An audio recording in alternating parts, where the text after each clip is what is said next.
Thank you, Tammy. I do want you to meet two very precious people in my life. Um, First one, I'd like for you just to hear her talk because she talks cool. And that's my love, Faye. This is my wife. You got a handset? We could always hug, but you know. G'day. I was in an elevator in Austin weekend before last, and I was going down, and I guess the couple in the elevator realized I wasn't from Texas, you see, and where are you all from, you know? And I said, I'm from the deep, deep South. I said, any deeper, and you'll hit the South Pole. So when we were just singing a little while ago from the ends of the earth and all these songs about the ends of the earth, I thought we really were born in the ends of the earth. It makes it a very expensive business living in the ends of the earth. Coming and going and coming and going. But that's all right. There's many miracles of provision along the way. Amen. And some of these songs we've been singing about all the nations. We're living in a world today where we're all more and more intertwined with so many nations and ethnic groups, and we're all interacting with people that we never dreamed of as we grew up. Wherever we grew up, we're seeing everybody I go back to New Zealand and don't even recognize it anymore as the country I knew 20 years ago. That country was made up of the New Zealand Maoris, Polynesians. My husband's part Polynesian, and different Polynesians from South Pacific. Then you had all your English that kind of came in and took over. And then since the Second World War, a bunch of Europeans. Now I go in and there's people, I'm saying, where did all these Indians from India come from? How come I'm hearing Indian accents at the gas stations? How come there's all these Indian restaurants everywhere? And I'm saying, where did all these Asians come from? They say if you let them in, they take over because they know how to get money fast. And, you know, the Polynesians are still sitting in the sun sipping lemonade, and the Asians are buying up all your houses. And so you've got all the Asians pouring in. But every ethnic group brings its own flavor. The ones that come in from South Korea, I think, will goody because a lot of them have come from Christian backgrounds. So that's going to add to your witnessing factor. But if you see people coming in from many countries around the world with a very non-Christian background, and you think, all right, a few more demons there, a few more demons there, a few more temples going up, or different things, or you've got a few more spiritual battles to win some of those. But we're all in very much a global thing today. Everyone's watching the news. When I was a child, you never knew what was going on in the rest of the world. I'd go down to the ocean and one of the many beautiful beaches, wonder what life was like on the other side of the ocean and so on. Now all you do is flip your television wherever you live and you can watch anything. Fox, CNN, British, you know, down under. I'm watching Australian a lot as well, seeing what's happening with our friendly cousins across the pond there. But so we're very much a global picture today, and as the Church of Christ, we're all praying for each other, interceding, saying hurrah when something good's going on, where God's moving, there's some form of move of God, revival. I just wanted to say before sitting down, this revival study Bible that Winkie did, he really has poured his life out into that. If he had died in South Korea, 2007 when we were there, and he did die briefly. I mean, he was unconscious for a couple of weeks.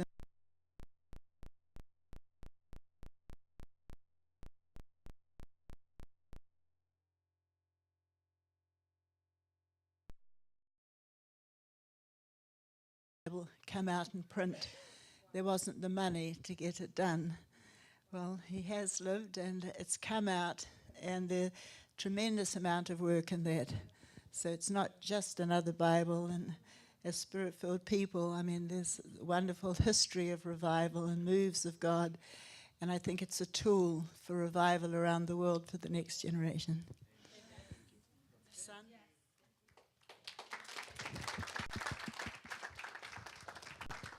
Thanks, Mom. My name is William, and Dad just wanted me to share briefly again about the study Bible. How many of you guys here have one?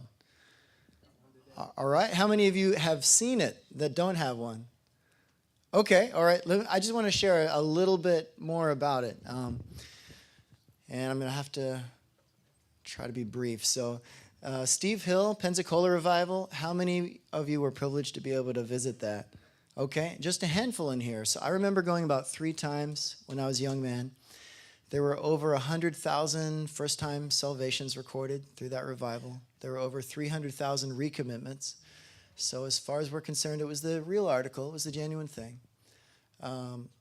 Steve Hill, that was actually being discipled by Leonard Ravenhill at the time, who used to preach with A.W. Tozer, who Mr. Eastman was talking about last night. He lived just 3 miles down the road from us in Texas. And so Steve would go to Ravenhill's prayer meetings, and then when they were finished, he would come to our house and he would talk with Dad till the late hours about writing, because he was working on a book called Time to Weep back then. I think it was his first book. He was going to our church, Community Christian Fellowship, and out of there he launched to Pensacola from one invitation to speak at a Father's Day at this Assemblies of God in Brownsville.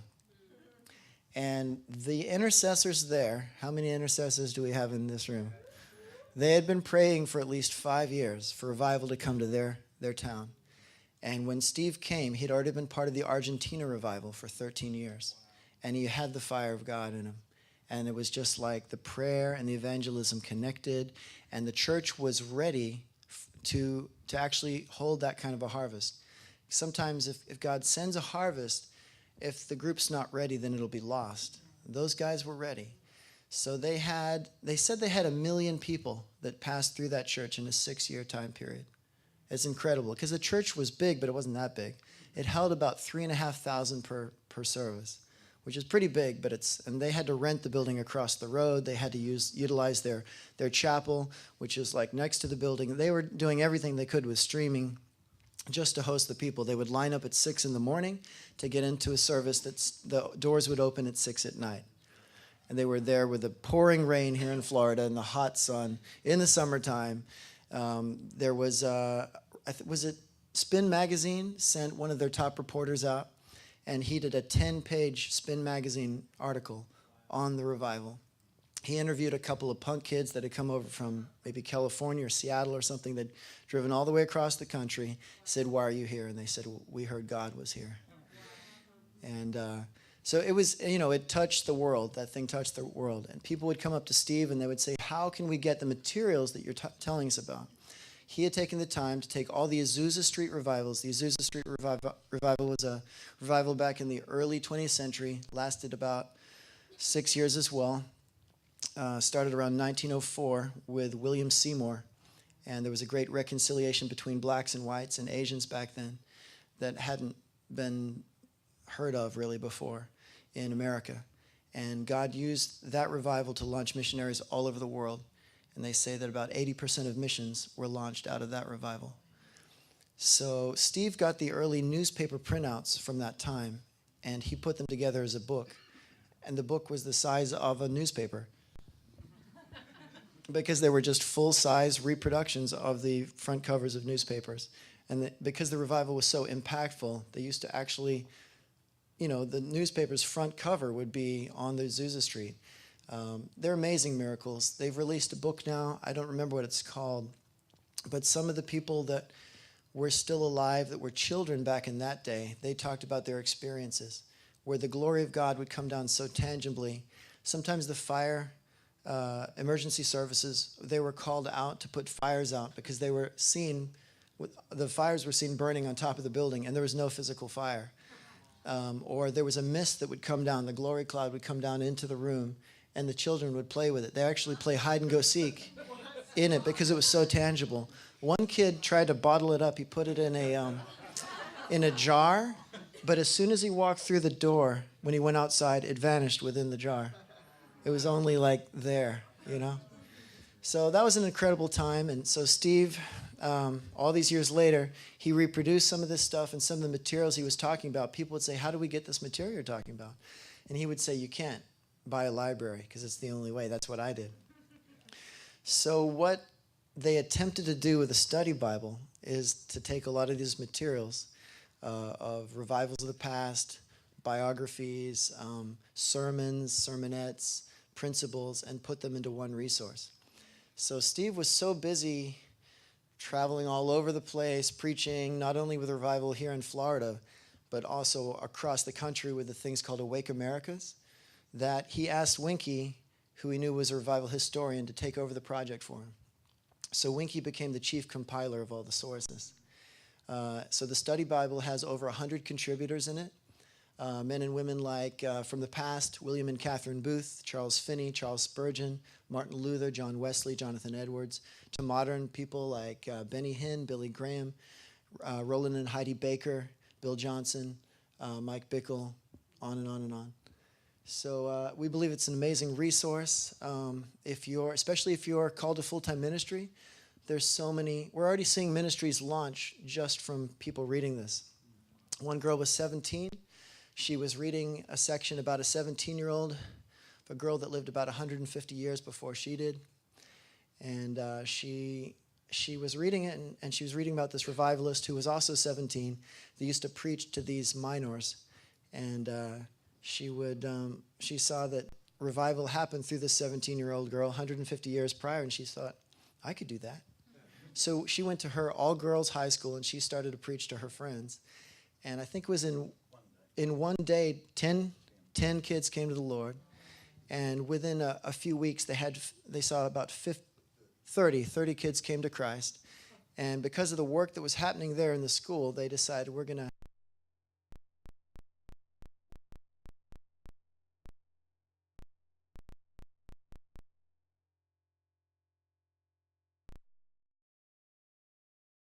say.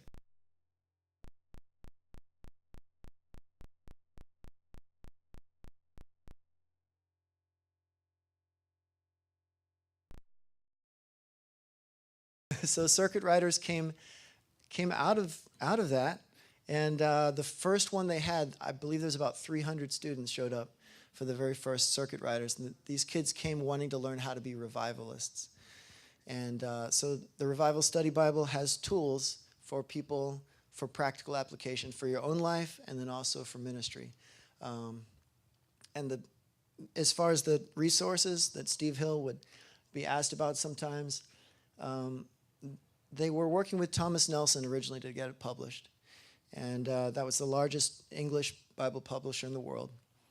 And the chair that you're sitting on, the material that was submitted to Thomas Nelson in printed form was higher than the chair that you're sitting on. That's how much material was in it.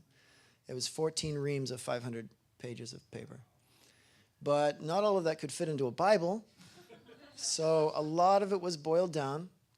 And there are some studies in the back, for example, that are maybe 40 years of work just condensed into a few pages. One of my father's favorite books on the atonement, the best books that he's ever read on the atonement, the central theme of the Bible, redemption and us coming to Christ and Christ reconciling the world to God. That book comes with a DVD that's along with about 230 other books and many other articles on the DVD that comes with the study Bible.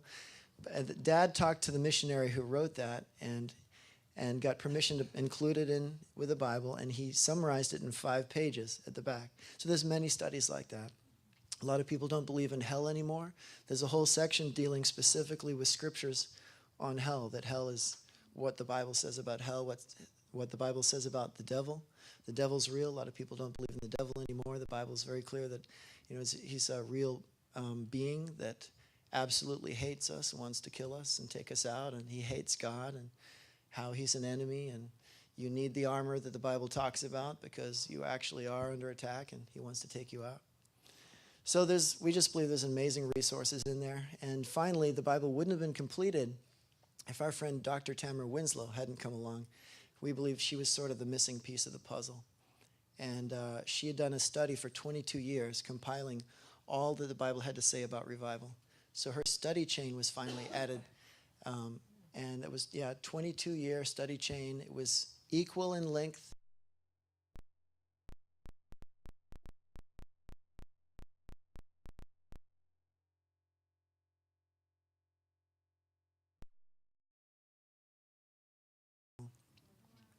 I got to see some of her personal studies on the subject, and I was amazed how much the Bible had to say about physical revival. What we tend to think of revival as like just spiritual and moral, but she found overwhelming stuff from Scripture on revival of health, revival of relationships, revival of finances, revival of sleep. There's a revival of sleep, revival of eating. If you've been fasting a while and you're eating again, well, that's a revival of eating. You know, revival simply means to bring alive again, to make alive, to bring alive again. And so my father, he's a revival historian. He has a revival library of about 12,000 volumes. Half of it is in Texas, here in the States. Half of it is in New Zealand. If you ever are in East Texas and you get the chance, at the Twin Oaks Ranch, YWAM campus is half of his library there, and they try to make that available during weekdays for people to come and check out. And if you're in Auckland, New Zealand, and we're there, be happy to show you our revival library there that he's got. So I don't know, is that enough, Dad? Okay. Anyway, it's a great resource. It's worth checking it out. I'll turn it over to Winkie now. Here he is.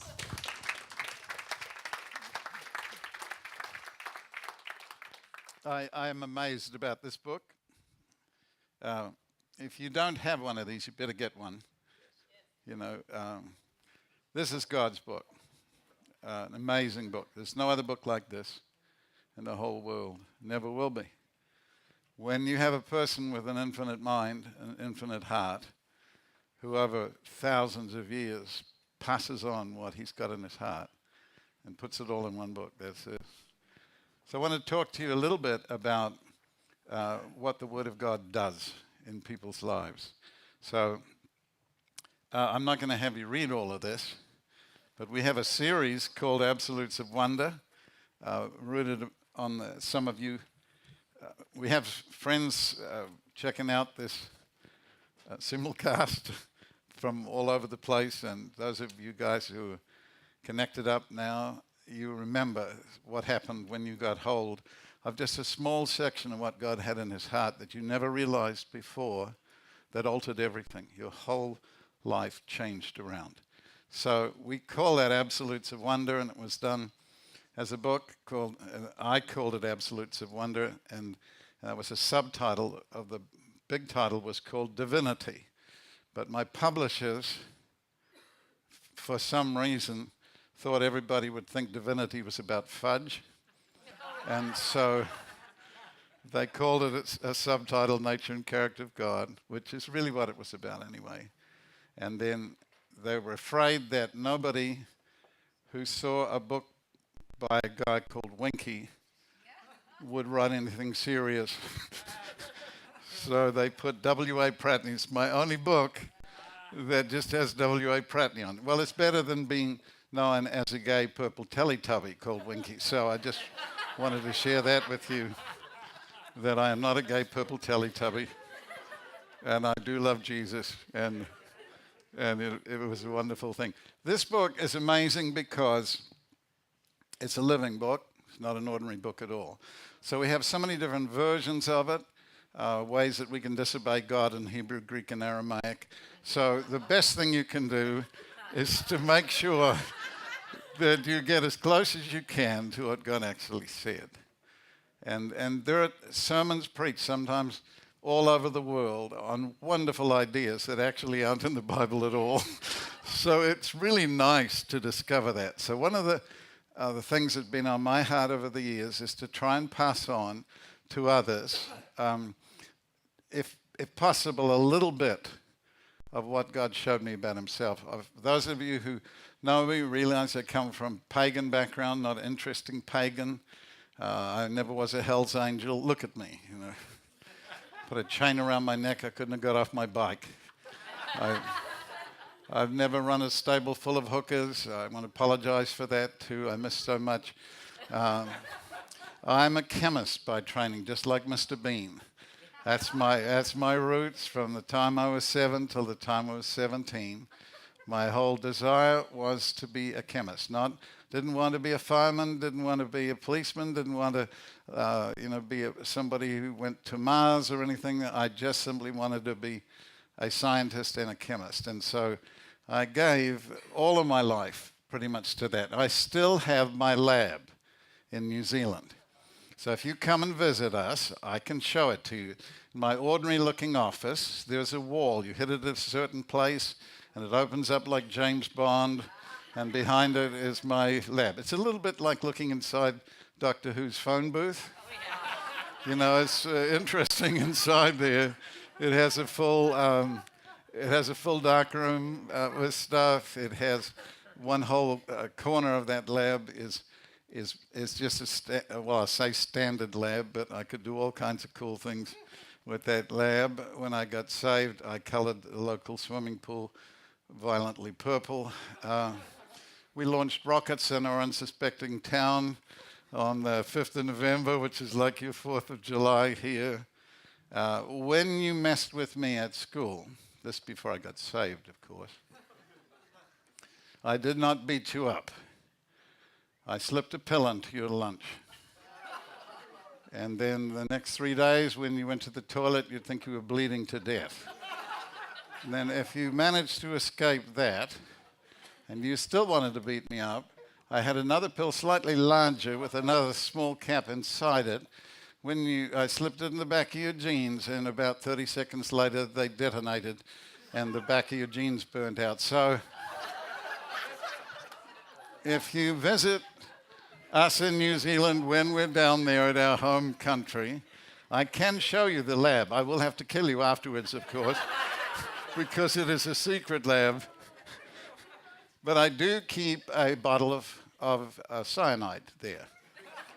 It's up in a special, thing where it's not easy to get. So you may ask, why do you have cyanide? It's part of being a chemist. Chemists have cyanide in different forms, potassium, sodium cyanide, different, and it's innocent looking. But actually, cyanide is one of the most interesting things to smell as long as you don't add a strong acid to it. When you unscrew the top, this is the correct way to smell something. You're supposed to very carefully do this, and you don't want to do this with Ebola, okay?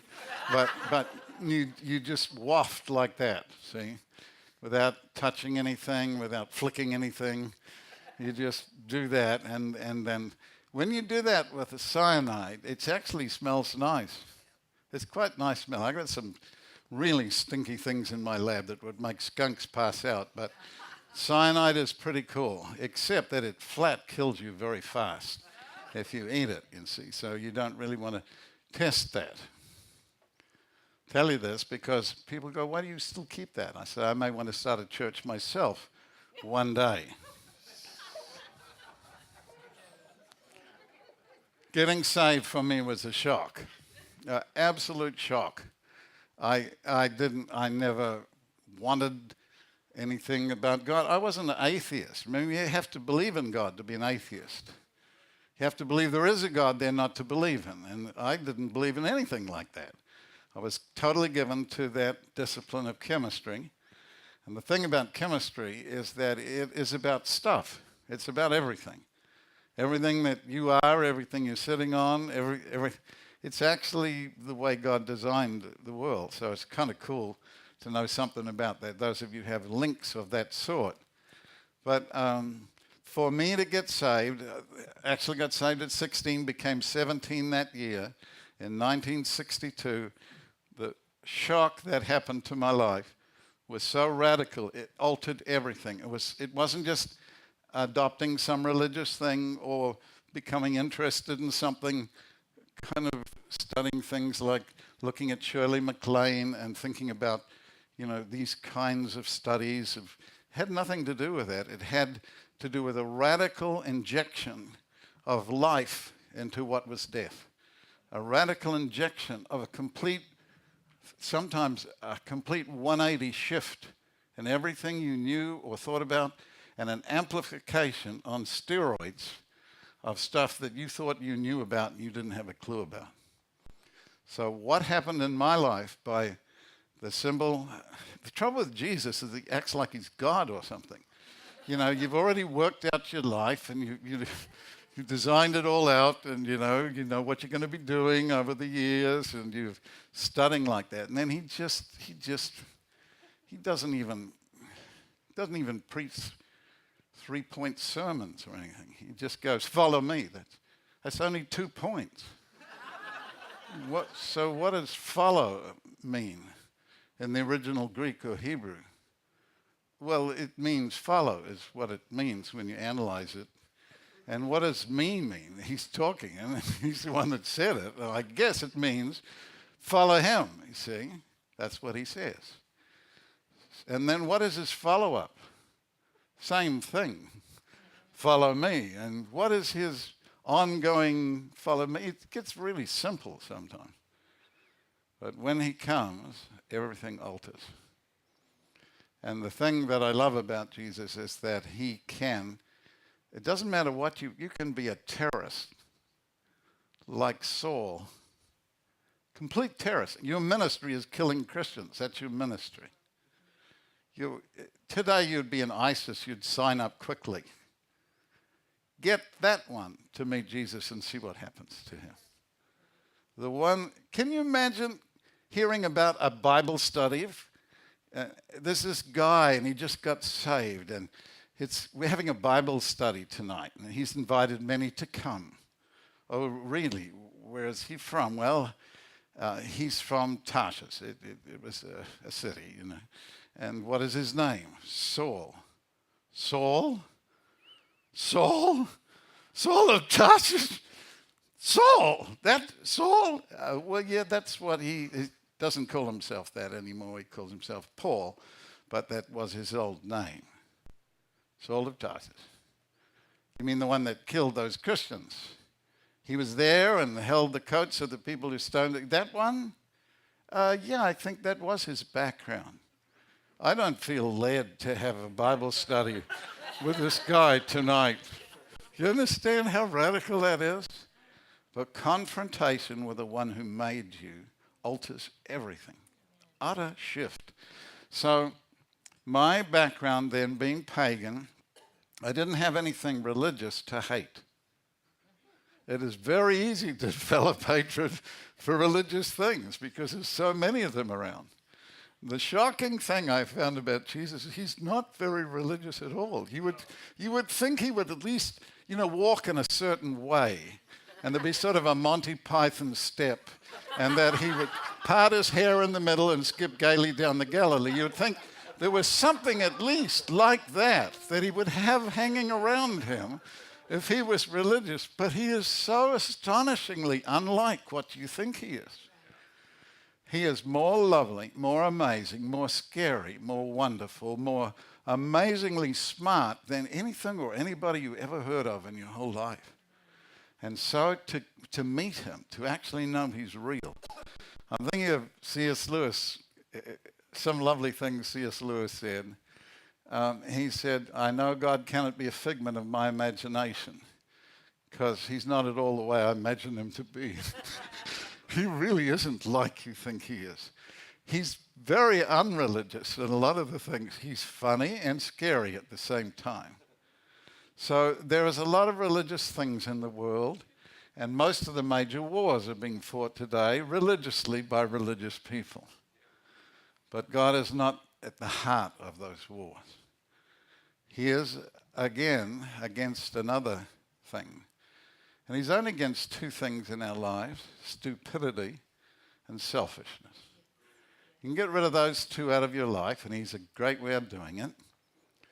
He really does have a great way of doing it.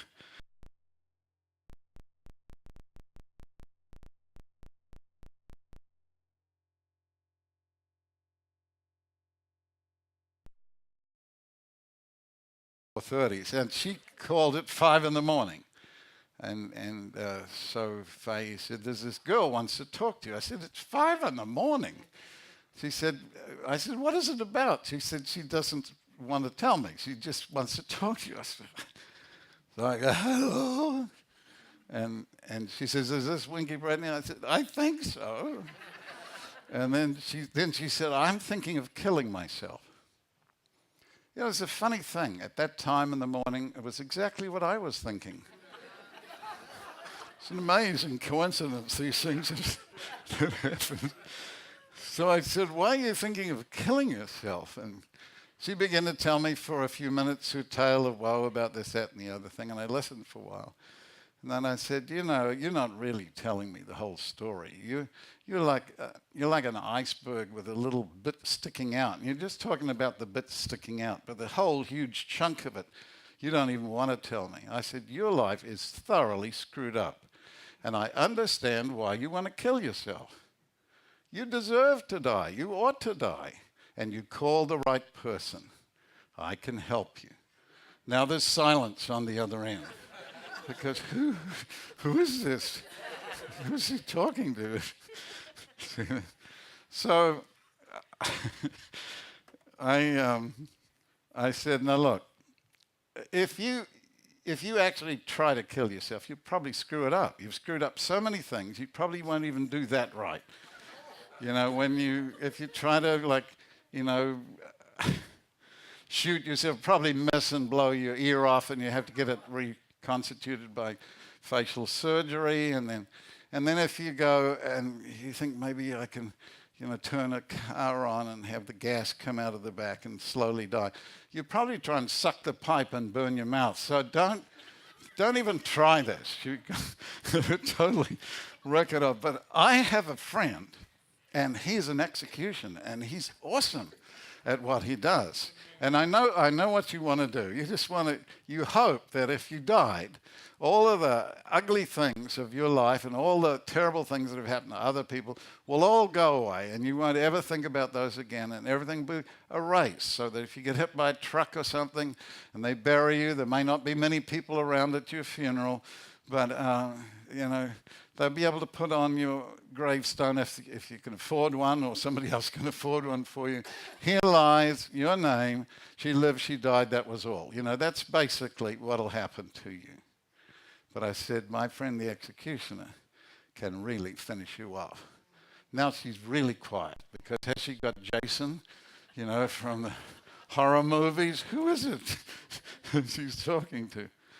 But I did tell her, I said, wouldn't it be wonderful though if you did die, I mean really died, and then they finished, you know, you were buried and everything, the whole old life went away, and then in some marvelous way, you could be brought back to life again, but not the same person you were before. Somebody totally different. Somebody that didn't hurt others and wasn't hurt themselves. See that? Somebody who knew how to love people, and you could start all over again like a little girl that had never screwed up before. Isn't that what you want? Because that's what we all want, isn't it? Really? That's what we all want. Anyway, I told her how to meet the executioner. You know, he really is. You know, you can't. If you want to visit heaven, you're not going to be able to do it unless you get an invitation, or you're the little boy that, you know, that died. And there's other little boys too that have dreams, that see things. God shows them stuff. They're all happening in your time, because this is a good time for God to show stuff that He's like. But if you want to go to heaven, you can't just get in. You can't even get a visitor's pass. You're executed at the border, and it finishes off your whole life. And then when you're inside, they bring you back. But you're not usually going to come back and tell other people about it. It's just too cool. I thought in the early days what I should do when I lead people to the Lord, I should baptize them, because everybody, you know, talks about baptism. But I thought I should hold them under, not take them out, you know, because too many people backslide when they get saved. So I thought if I hold them under, then they'll never backslide. They'll go straight from a hellish life straight into heaven. And then I realized, well, I shouldn't do that, because it's not good. People won't appreciate that. And besides, it sort of would violate biblical principle. So I don't do that. I let other people baptize them.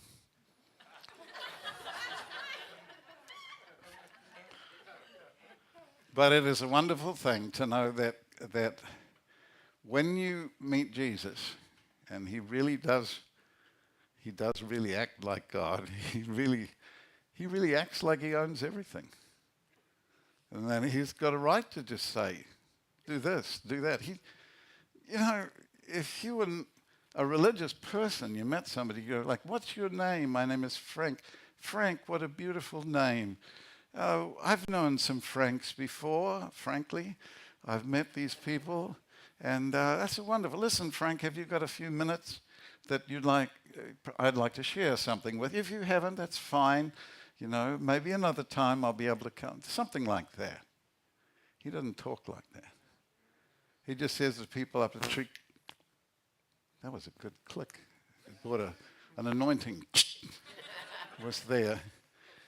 Zach, out of your tree. I'm going to have lunch at your house. That's what he talks like. Poor Mrs. Zach. She's back there. It's almost lunchtime, and she sees her tax collector husband, about this high, running down the road. And then he goes, hey, guess who's coming to lunch? It's Jesus of Nazareth. He's coming to lunch. You go, what? You know, you ladies know this. There's a look you can have. You developed it with your children. The look. That look. Doesn't need words. It's just a look. She had that look. And she goes, it's Jesus and the 12 disciples. They're coming to lunch like right now. Right now. Zach, are you? Oh, hi, Jesus. Come right in. And she's looking at Jack like, Zach. Hi, just.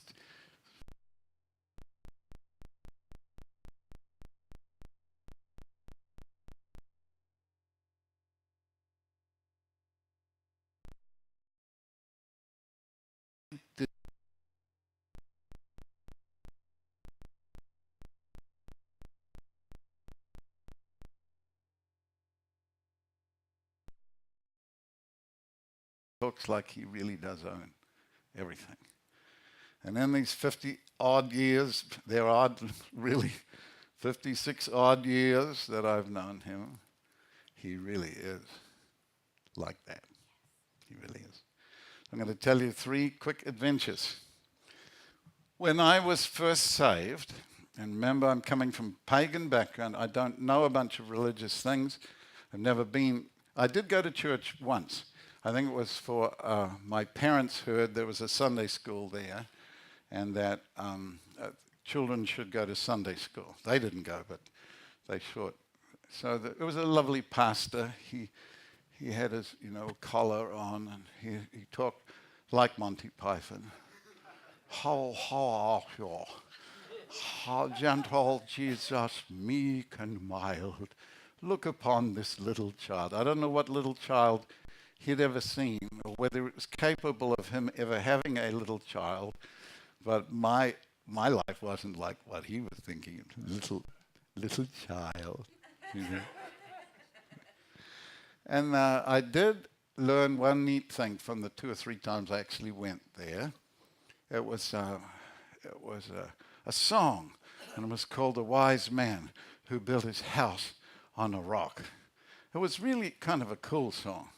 You probably haven't heard it because you're ignorant of history. But this was the wise man that built his house upon the rock. The wise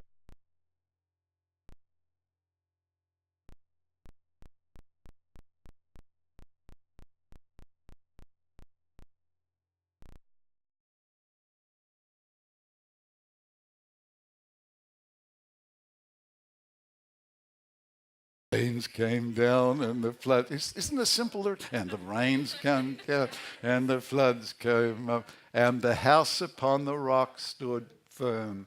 So you did that just so they knew it. See that? And that wasn't, that's a nice song. But the cool part, the one I liked, was the second verse. And then you had to do, things. The foolish man, and you do this, meaning he's screwed, see? The foolish man built his house upon the sand.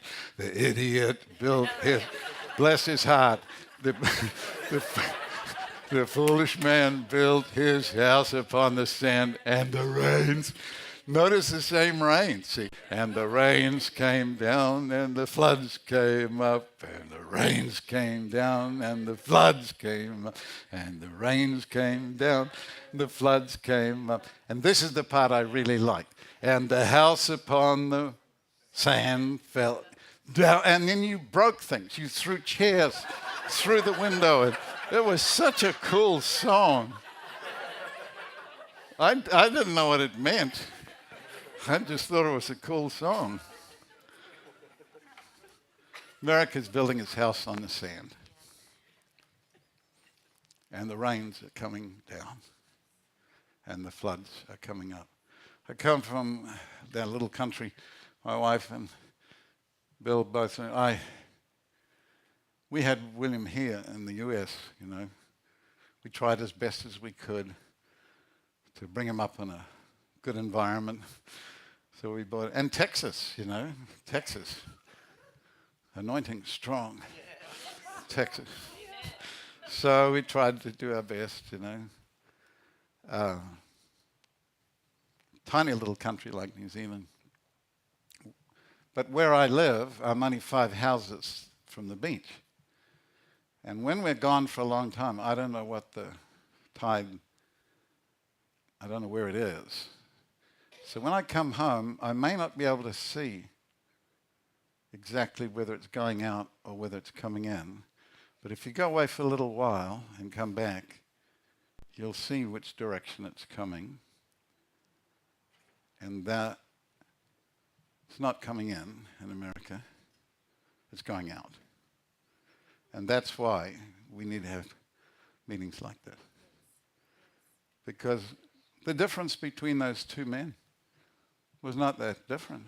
It doesn't say one was, you know, utterly stupid or he was out of money or anything. It just talks about the foundation that they built on. It was the same kind of disastrous things that happened to both of them. But one of them lasted and the other one collapsed. And it all depends on what foundation you're building on. And this book is a foundation. See, if you're God and you're going to talk to people, you don't always do it in real time and you don't do it audibly, because that would freak a lot of people out. It really would. If you're walking along and, hello, what the fat was that, see?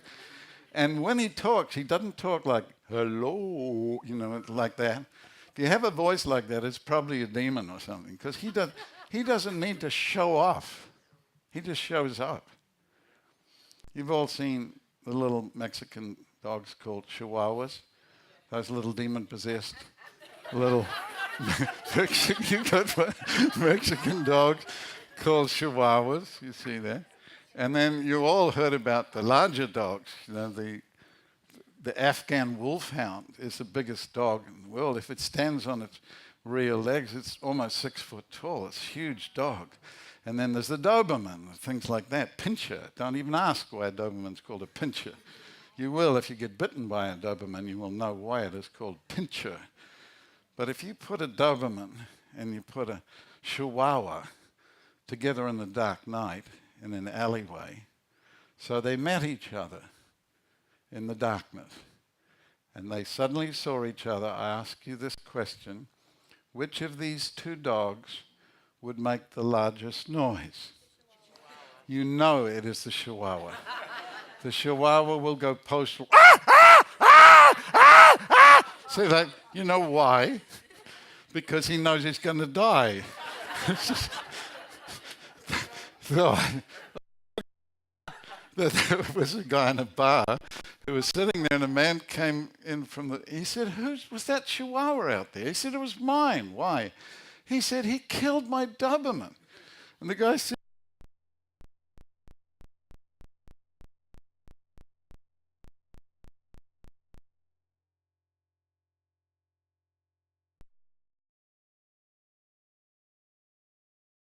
the big dog doesn't have to make a lot of noise.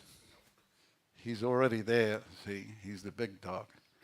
The little dog makes an awful lot of noise, and that's why he worked so hard to convince everybody he really is the top dog when he's not at all. However, when that big dog talks, if he does talk, and he does, I have never heard God's voice audibly. My mother did. That's how she got saved. But I've seen him do stuff left, right, and center. And I have friends that have heard God's voice. To me, it's a little scary. I'll tell you what I did when I was a young Christian. I'd heard these preachers, and this is what they'd say. The Lord spoke to me yesterday. And here, I've been saved 6 months, and I never had God say, Winkie, or something. I thought it'd be nice if he did.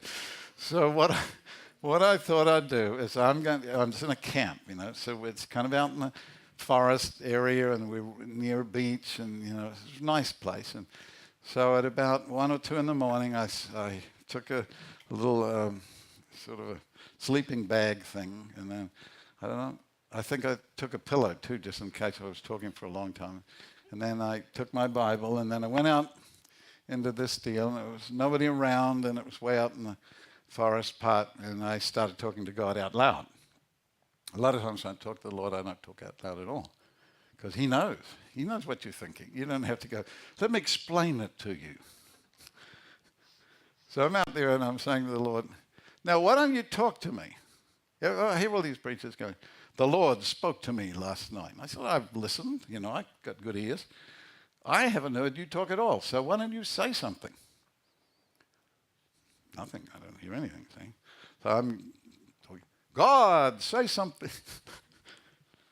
Then I suddenly realized after about 10 minutes of that nobody else in the forest was saying anything except me. I couldn't hear any crickets anymore. I couldn't hear any birds anymore. It got really quiet in that forest. I couldn't even hear the waves coming in from the beach. And I'm down there on my knees with my Bible on the, I've got my sleeping bag there, and I got my Bible laying on the pillow and stuff. And I'm thinking, I'm kneeling there, and I'm going, why is everything so quiet here? You wait till you try it. And then I looked between my knees, and something white was standing behind me. So you know what I didn't do? I didn't go, well, hi, it's about time. I didn't turn around. I didn't go and collect $200. Without turning around, I picked up my Bible and my pillow and my sleeping bag and went straight back to the camp thing, and I put my head underneath the pillow, and I went to sleep as fast as possible. I never prayed that stupid prayer again. Never again. But in the morning, a friend of mine was going past, and I'd put the Bible up there, and I said, Harold, give me that Bible. And every time I opened things, it jumped. See that? You ever done that? Yeah. Where there's something you've read a ton of times, and then suddenly you read it, and it jumps. And it's real.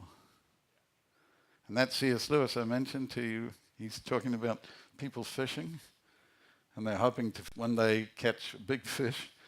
And I had that happen on the Great Barrier Island. There was a little bunch of fish, and I threw my thing out, and then I was pulling fish in, quite big.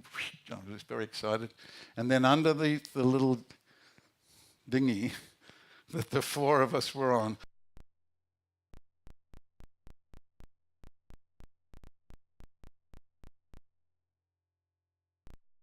up as fast as I possibly could. And C.S. Lewis said, it's like, is he real? Is he real? Ah! And then suddenly, it's not just there, he's pulling you in, and then the boat is going, run, like you go, oh, he's real. He's real, all right. When he wants to, he talks. So let me tell you 3 quick stories. Now, the sad thing about it is I've got some cool things I want to show you, but because this is, those of you who are online and you're watching this, we're supposed to have, it would be nice to have, this is supposed to be an avatar presentation, 3-dimensional hanging there, but times are hard in the evangelistic field. I think it makes it especially hard for the IHOP guys is that I can show you stuff up there and show you stuff here, but you poor people who are watching will see a continual pattern of relentlessness in the conference that you're looking at. So that some of the cool things I want to show you, we haven't got two cameras.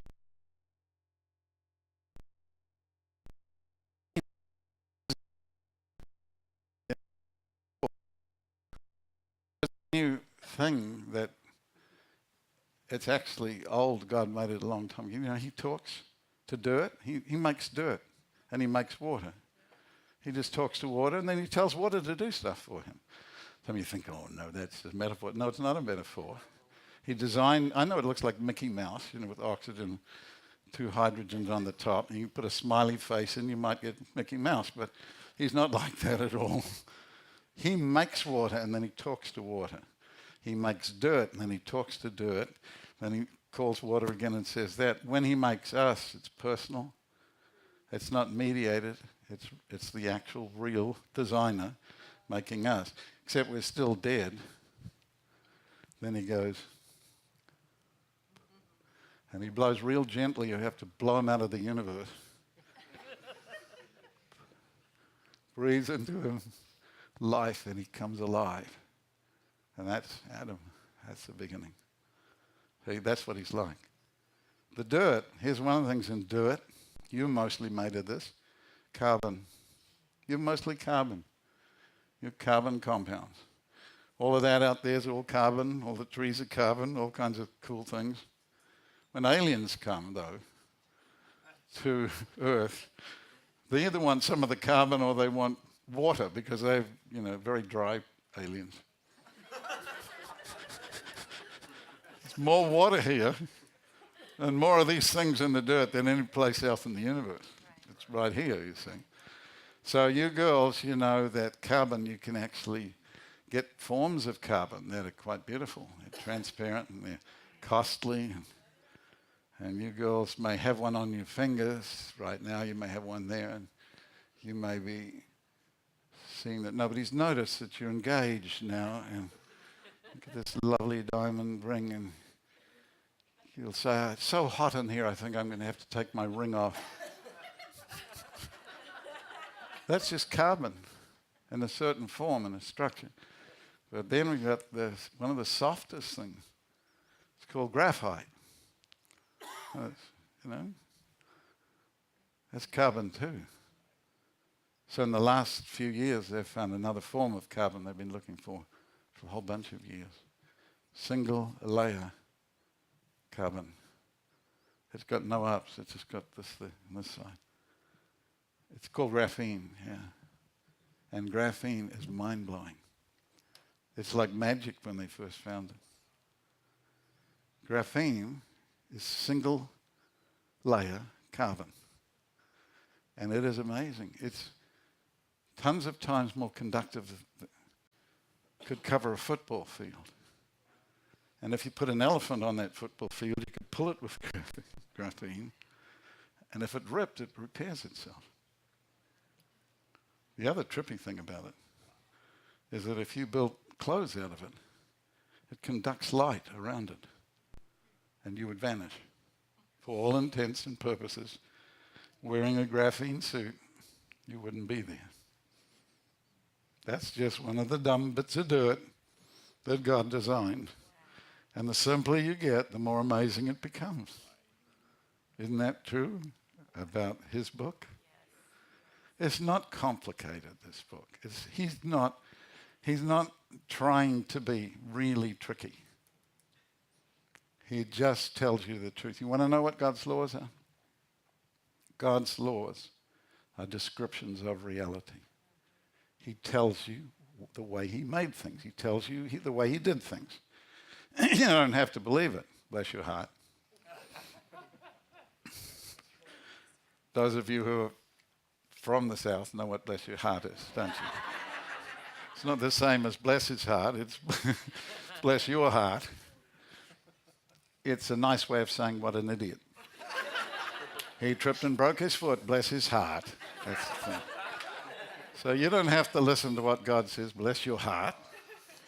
But if you do, it'll be astonishing to see how real his law is. I'm going to give you 3 quick things. I'm almost out of time. We haven't begun yet. I just want to tell you what happened when I first got saved. And I started reading this book. I did it after the little trip out. I started reading this day and night, you know. And it's a big book, 66 books in it. This is a library, 66 books. So get the whole thing. Don't get like a little bit of it. Don't get, you know, just the New Testament. Get the whole thing. Get the whole. It's really all cool. People go, there's some great verses here. Of course there's great verses here. There's no verses that aren't great verses in here. He has gifts that are special gifts, but they're all special. It's just for you. There's some that are better for you than other gifts. See that? All right, tell you very quickly what happened. I get saved. I start reading this book. Then I realize I've never heard about any of this stuff before. That's what happened to a literary agent that got saved in Brownsville. He was astonished about revival. Here's a man who became an agent for all kinds of, you know, different people to take their writings and stuff like that and present them to publishers. And what totally shocked him is that what happened in that revival, he never even dreamed that could take place. He just thought, well, you know, it's a religious thing and church things are doing it.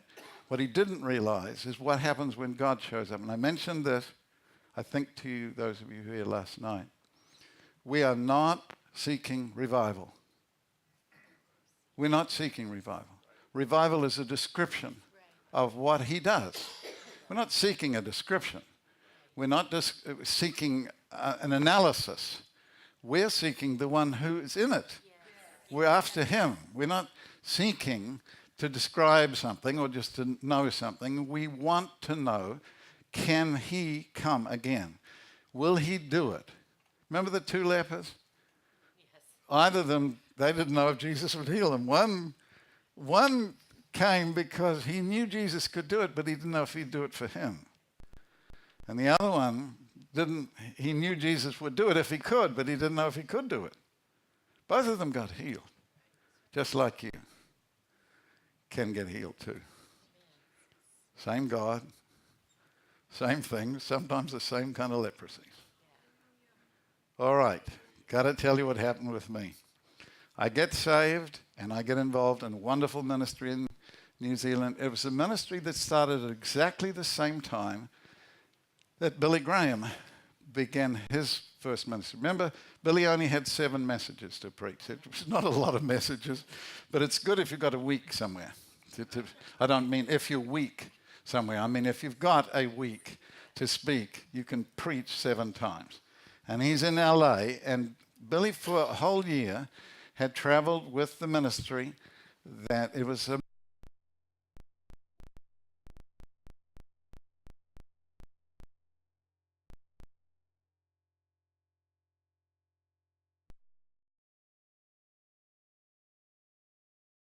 on the road if you're a young person. So then he went to LA and one of these things happened, a God showing up. Quite unexpected to them, and all kinds of people started getting saved. And they realized, because it was in a big tent, they realized we are going to have to go on some more. By the thousands they were coming. They not jammed the tent out. The crowd went out onto the streets and across the road, and they were all trying to get in and see. All kinds of people got saved. There have been movies made just on some of the people who got saved there. One is out almost now about Louis Zamperini. He was an Olympic runner. His whole story is astonishing. And that's coming. That's one of the movies that are coming. There are people who were shock jocks in those days. There were people that were movie idols and music idols. And all kinds of people started meeting the Lord. So he ran out of sermons. And there was a young guy. He thought, and everybody else thought, this young man, his name was J. Edwin Orr, this young guy, British guy, had set off, trusting God, going across the world. He only had I think it was 10 shillings in his pocket or something ridiculous.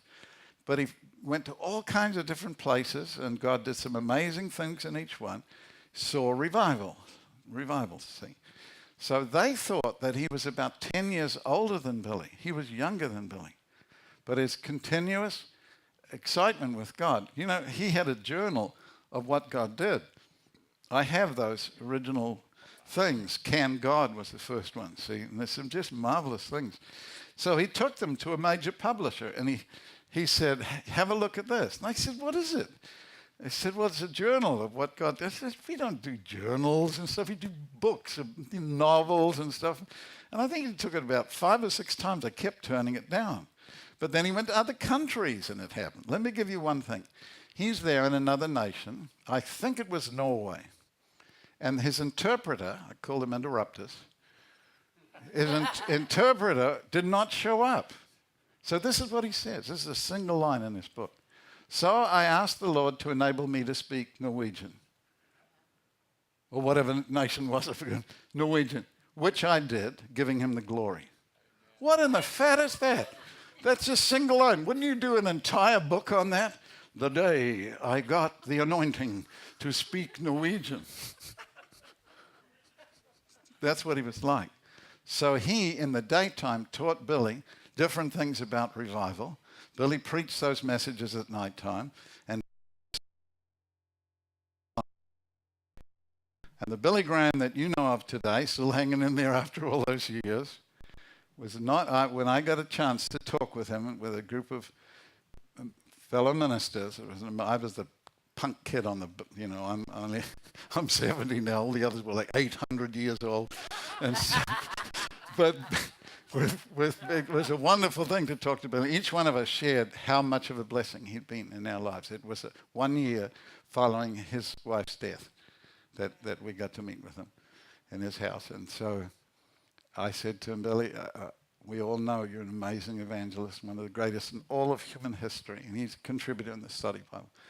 But I also want to thank you for your work on revival. People fail to realize that your things just weren't meetings. They were little visitations of God that affected millions and millions of people.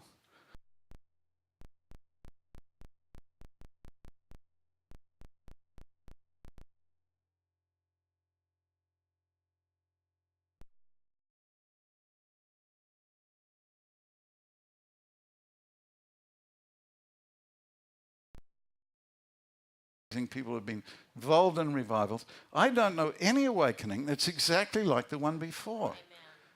If you understand fractals and chaos math, you'll understand that it's not a Newtonian physics thing. It's not all God or no God.